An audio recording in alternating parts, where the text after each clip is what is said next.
प्रश्न है कि एक वस्तु को 10% के हानि पर बेचा जाता है।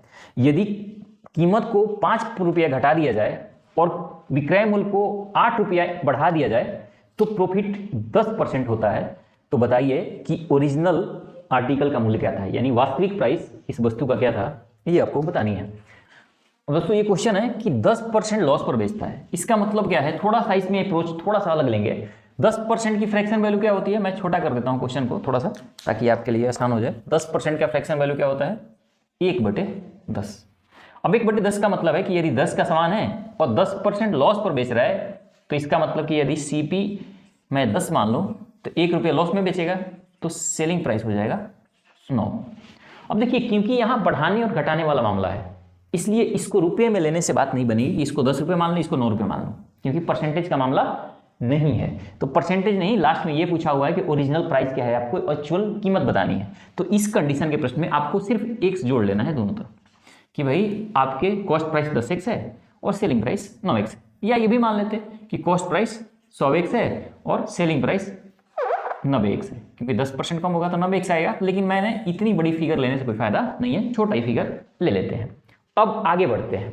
प्रश्न कहता है कि यदि विक्रय मूल्य को 5 रुपये से घटाया जाता, 5 रुपये यदि इसमें घटाओगे तो क्या आ जाएगा, 10x - 5। और सेलिंग प्राइस को 8 रुपये से बढ़ाते आप, सेलिंग प्राइस को कितना से, 8 रुपये से यदि आप बढ़ाओगे तो ये हो जाएगा 9x + 8। तो क्वेश्चन ये कहता है कि उसे 10% का प्रॉफिट होता, यानी ये जो वैल्यू है, ये जो सेलिंग प्राइस आई है, ये 5 घटने पर और यहाँ 8 बढ़ने पर ये 10% ज़्यादा है कॉस्ट प्राइस है। तो यदि मैं इसको 10% बढ़ा दूँ तो इसके बराबर हो जाएगा। ये क्या है, ये 10% ज़्यादा है, यहाँ से 10% प्रॉफिट हो रही है। तो यदि मैं 10x - 5 को अगर 10% प्रॉफिट पर मैं बेचता हूँ तो हमारा क्या आता है, यही तो आता है 9x + 8। तो यहाँ क्या होगा, 0 से 0 खत्म हो गया। अब यहाँ क्रॉस मल्टीप्लाई कर दो, तो क्रॉस करोगे तो ये आ जाएगा कितना, ये इधर चला जाएगा, ये इधर आ जाएगा, तो ये आएगा 110x - 55 इक्वल टू 10 इधर जाएगा तो ये आ गया 90x प्लस 80। तो क्या हो जाएगा, अब 110x में से ये 90x इधर घटेगा तो ये आ जाएगा 20x इक्वल टू ये -55 है, उधर जाके प्लस होगा तो क्या हो जाएगा 5 8 5 13। तो x बराबर क्या आ गया, 135/20।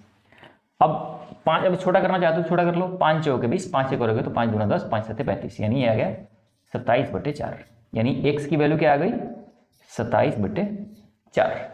लेकिन 27/4 तो हमारा आंसर नहीं है। आंसर क्या है, ओरिजिनल सेलिंग प्राइस क्या है, ओरिजिनल सेलिंग प्राइस क्या है 9x है। तो आपको क्या करना है, 9x है तो 9 और गुना x की वैल्यू क्या है 27/4। तो ये आ जाएगा 9 × 7 = 63, 9 × 2 = 18 और 6 24/4, 4 × 6 = 24, 0 हुआ, 4 × 7 = 28, 2 बचे, 4 × 5 = 20, यानी 60.75 रुपया एक्चुअल उसका सेलिंग प्राइस था। ठीक है, सेलिंग प्राइस था, यही हो गया आपका आंसर।